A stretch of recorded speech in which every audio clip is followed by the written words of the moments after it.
meu computador pediu para instalar duas coisas ali, eu não sei se é vírus, não sei se vocês viram ali na imagem, mas vamos lá. Pessoal, rapidamente, vou falar com vocês um pouco sobre ciência e religião. E eu já fiquei contente porque uma parte do que o professor Alan falou aqui já encaixa, sem ser sistematização do óbvio, no que eu vou falar, vai encaixar por tabela.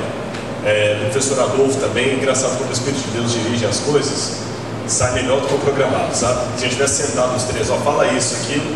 Então, aproveitando as duas palestras que já houveram aqui, eu vou fazer o seguinte, então eu vou falar com vocês um pouco sobre a história da ciência e religião, e na hora que for o momento exato que o professor Adolfo dedicou um bom tempo àquilo, eu vou só fazer referência ao que ele falou e também ao professor Adolfo.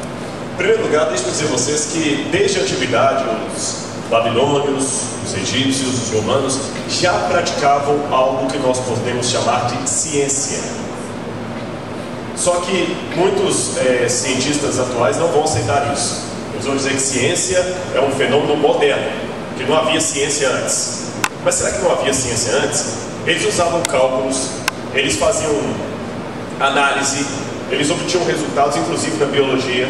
Vamos dar um exemplo aqui para vocês. Olha as pirâmides.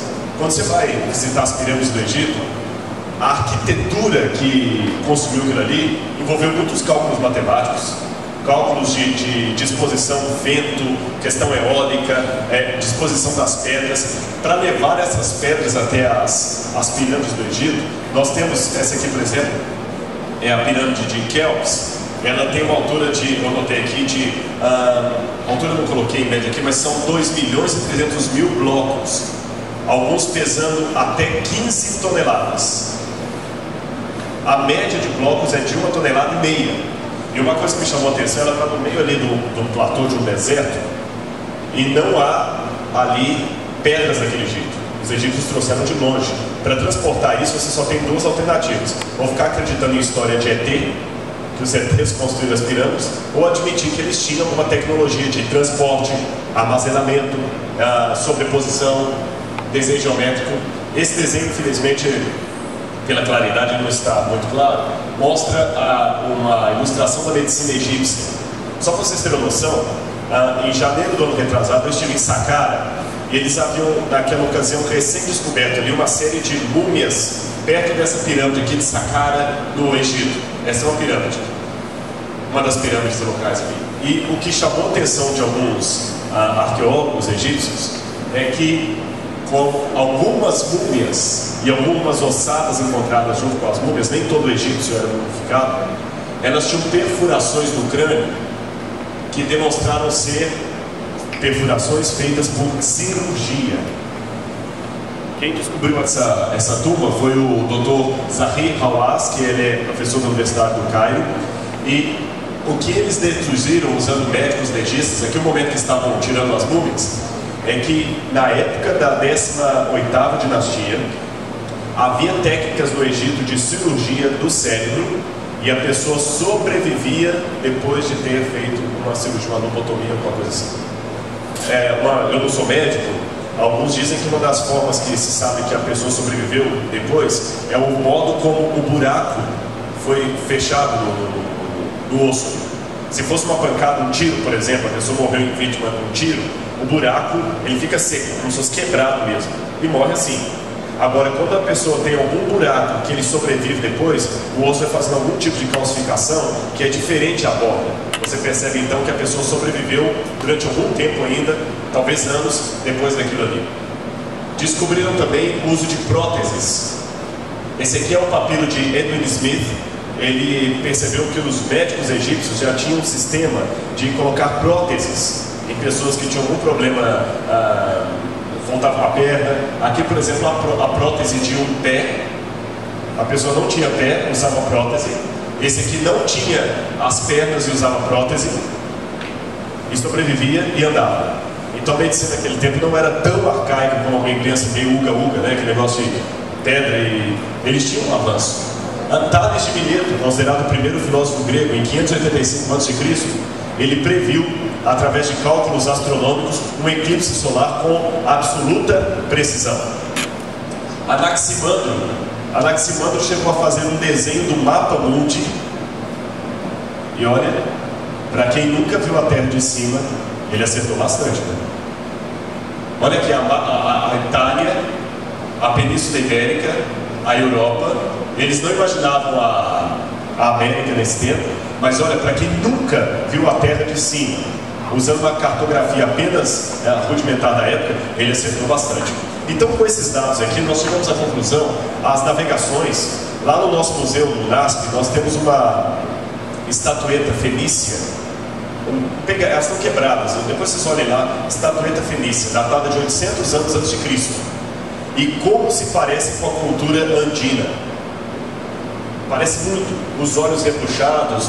Então nós temos uma noção de que os fenícios já haviam estado na América muito antes dos grandes descobrimentos. Bom, para fazer navios que conseguem atravessar o Atlântico, para imaginar o mapa mundi, para fazer cirurgia de cérebro com a pessoa sobrevivendo depois, para criar prótese, para criar as montanhas, as pirâmides. Eles tinham uma tecnologia muito mais avançada do que nós pensamos. Mas, a despeito disso, a tendência dos acadêmicos modernos é dizer que não havia ciência naquele tempo.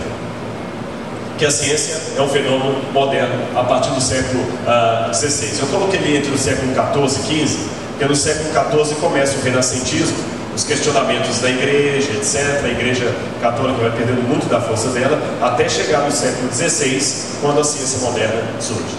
Nós, como adventistas do sétimo dia, não entendemos assim.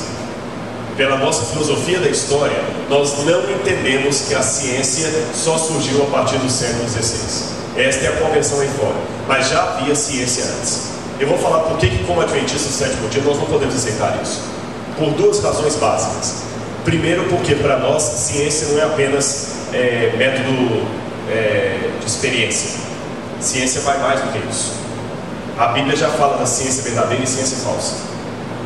Segundo, porque pela profecia nós entendemos que durante os 1260 anos ali de escuridão das trevas, muitas coisas foram tiradas do povo, como por exemplo a Bíblia, a verdade e também a ciência. Por isso que, terminando esse período, Daniel fala de algumas coisas que iam surgir, e ele fala, depois desse tempo haverá um tempo de angústia, e saber se multiplicará. E nós entendemos aquilo em dois sentidos: o saber acerca do livro de Daniel e o saber científico também. Então a ciência, na visão profética que nós temos, ela não nasceu a partir do século XVI. Na verdade, ela renasceu. Ela esteve durante um tempo escondida, apagada por causa da opressão medieval que surgiu. Então havia ciência antes disso e houve ciência depois disso. O período da Idade das Trevas foi um período em que a ciência foi pisada, deitou por terra a verdade, e o que fez, prosperou. Entenderam a filosofia adventista? Nós não entendemos que a ciência é algo novo, que só nasceu do século XVI para cá. A ciência é algo que já havia no passado, ela foi apenas durante um tempo congelada, vamos usar essa expressão, apagada pela opressão das trevas da Idade Média, e depois ela reacendeu. A segunda dificuldade que os homens têm de entender ciência no passado é que antes a ciência andava ligada com a religião. É aquela imagem que infelizmente eu não pude mostrar. O médico estava fazendo a cura dele ali e atrás havia um sacerdote fazendo orações. O médico sempre era acompanhado de um religioso. Às vezes o médico era um religioso. E como hoje o pessoal entende ciência e religião como sendo duas coisas opostas, eles não conseguem entender que aquela tecnologia do passado pudesse ser chamada de ciência. Porque na verdade eles não distinguiam entre ciência e religião. Ao mesmo tempo que eles construíam as pirâmides, eles acreditavam em deuses, ou em Deus. Ao mesmo tempo que eles faziam a prótese, eles acreditavam que a oração ajudava na cura, tanto quanto os medicamentos do Egito e assim por diante. Tá certo? Bom, como eu falei com vocês, a Idade das Trevas, os cientistas foram colocados como hereges. A igreja matou muita gente. Quando eu dou aula para o pessoal de filosofia, eu costumo mostrar algumas fotos, que eu não vou mostrar aqui por causa do tempo, de instrumentos de tortura da Idade Média. Era terrível enfrentar naquele tempo. Eles faziam, por exemplo, esfolação da pessoa viva. Eles iam fazendo a cisão da pele e rodando a pele da pessoa, para a pessoa confessar que era um herege. Só para confessar que era herege. Aliás, uma coisa, quem já teve essa aula comigo não aceita a resposta, tá? Vocês já sabem a resposta.